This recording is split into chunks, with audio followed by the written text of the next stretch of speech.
अन अबी हुरैरा रदियल्लाहु तआला अन्हु क़ाल क़ाल रसूलुल्लाह सल्लल्लाहु अलैहि वसल्लम ख़लक़ल्लाहु आदम अला सूरतिही व तूलुहु ज़िराअन फलम्मा ख़लक़हु क़ाल इज़हब फसल्लिम अला उलाइका नफ़र व हुम नफ़रुम मिनल मलाइका जुलूसुन फस्तमि' मा युहय्यूनका फ़इन्नहा तहिय्यतुका व तहिय्यतु ज़ुर्रिय्यतिका फ़ज़हब फ़क़ाल अस्सलामु अलैकुम फ़क़ालू अस्सलामु अलैका व रहमतुल्लाह क़ाल फ़ज़ादूहु व रहमतुल्लाह क़ाल फ़कुल्लु मन यदख़ुलुल जन्नत अला सूरति आदम व तूलुहु सित्तून ज़िराअ फ़लम यज़लिल ख़ल्क़ु यनक़ुसु बअदहु हत्तल आन।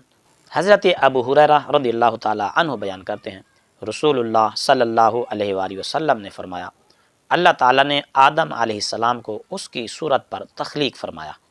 उसका कद 60 हाथ था।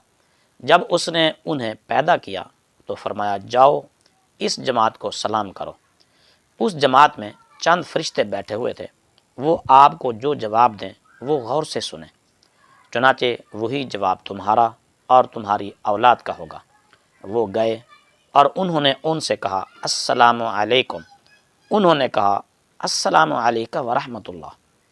उन्होंने यानी फ़रिश्तों ने उन्हें लफ्ज़ व रहमतुल्लाह का ज़ायद जवाब दिया। फरमाया, जन्नत में जाने वाला हर शख्स सूरत आदम अलैहिस्सलाम पर होगा।